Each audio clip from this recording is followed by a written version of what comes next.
भारतीय राज्य उड़ीसा में हिंदुओं के प्राचीन और पवित्र 7 नगरियों में से एक पुरी में स्थित जगन्नाथ मंदिर को बहुत प्राचीन माना जाता है।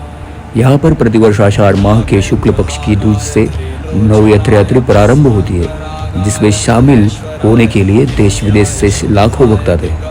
आओ जानते हैं इस जगह के मंदिर के बारे में रोचक जानकारी। इस मंदिर को सतयुग के राजा ददनु ने बनाया था। समय समय पर इस मंदिर का जीर्णोद्धार होता रहता है। इस मंदिर का सबसे पहला प्रमाण महाभारत के वर्ण पर्व में मिलता है। वर्तमान में जो मंदिर है वह 7वीं सदी में बनवाया था। हालांकि इस मंदिर का निर्माण ईसा पूर्व 2 में भी हुआ था। यहाँ स्थित मंदिर 3 बार टूट चुका है। 1174 ईस्वी सन में उड़ीसा शासक अनंत भीमदेव ने इसका जीर्णोद्धार करवाया था। मुख्य मंदिर के आसपास लगभग 30 छोटे बड़े मंदिर स्थापित है। नीलमाधव ब्रह्म और स्कंद पुराण के अनुसार यह भगवान विष्णु पुरुषोत्तम नीलमाधव के रूप में अवतरित हुए और सबर जनजाति के परम पूज्य देवता बन गए।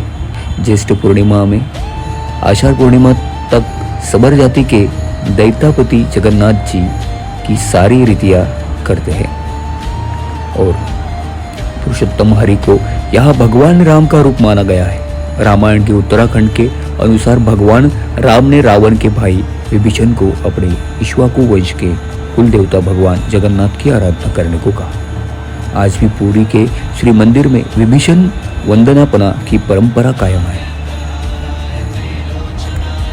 मंदिर में अधूरी मूर्तियां। यह एकमात्र ऐसा मंदिर है जहां पर श्री कृष्ण बलराम और सुभद्रा की अधूरी मूर्तियां विराजमान है और वह भी लकड़ी की। हर वर्ष मूर्तियां बदल जाती है। मूर्तियों के अधूरे बनने और लकड़ी के बनाने के पीछे एक लंबी कथा है जो राजा इंद्रधनु और उनकी पत्नी गुंडीचा से जुड़ी हुई है। हवा के विपरीत लहराता हुआ झंडा। श्री जगन्नाथ मंदिर के ऊपर स्थापित लाल ध्वज सदैव हवा के विपरीत दिशा में लहराता है। ऐसा किस कारण होता है ये तो वैज्ञानिक भी बता सकते हैं, लेकिन यह निश्चित ही आश्चर्यजनक बात है।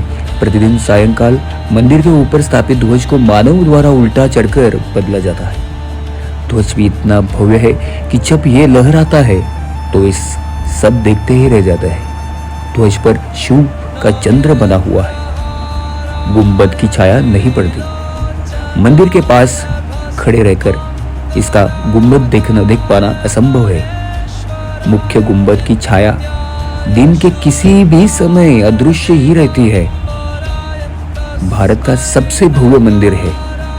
यह भारत का सबसे भव्य और ऊंचा मंदिर है। यह मंदिर 4 लाख वर्ग फुट में क्षेत्र में फैला है और इसकी ऊंचाई लगभग 240 फुट है। इसमें चमत्कारिक सुदर्शन चक्र भी शामिल है। पुरी में किसी भी स्थान से आप मंदिर के शीर्ष पर लगे हुए सुदर्शन चक्र को देखेंगे तो वह आपको सदा अपने सामने ही लगा दिखेगा। इसे नील चक्र भी कहते हैं। यह अष्टधातु से निर्मित और अति पावन और पवित्र माना जाता है। हवा की दिशा।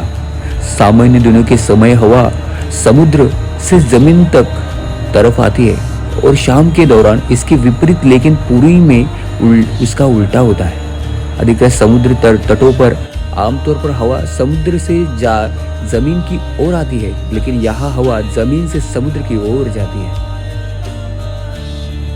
दुनिया का सबसे बड़ा रसोई घर यहाँ पे है। 500 रसोइये 300 सहयोगी के साथ बनाते हैं भगवान जगन्नाथ जी का प्रसाद। लगभग 20 लाख भक्त कर सकते हैं यह भोजन। मंदिर के अंदर पकाने के लिए भोजन की मात्रा पूरे वर्ष के लिए रहती है। प्रसाद की एक भी मात्रा कभी व्यर्थ नहीं जाती। कहा जाता है कि मंदिर में प्रतिदिन प्रसाद 20,000 लोगों को लिए बनाने जाते हैं, लेकिन त्योहार वाले दिन 50,000 लोगों के लिए बनाया जाता है ये प्रसाद। लेकिन कहा जाता है कि यदि किसी दिन लाखों लोग भी आ जाए तो भी वह प्रसाद ग्रहण करके ही जाते हैं। इसी के साथ साथ ऐसी और सारी कहानियां इस मंदिर के बारे में है। सभी सनातन हिंदू धर्म के सभी मेरे दोस्तों को एक बार जगन्नाथ धाम के जगन्नाथ भगवान के दर्शन करने चाहिए। इसी के साथ आज का वीडियो यही खत्म होता है। आप भी जाइए। जय जगन्नाथ।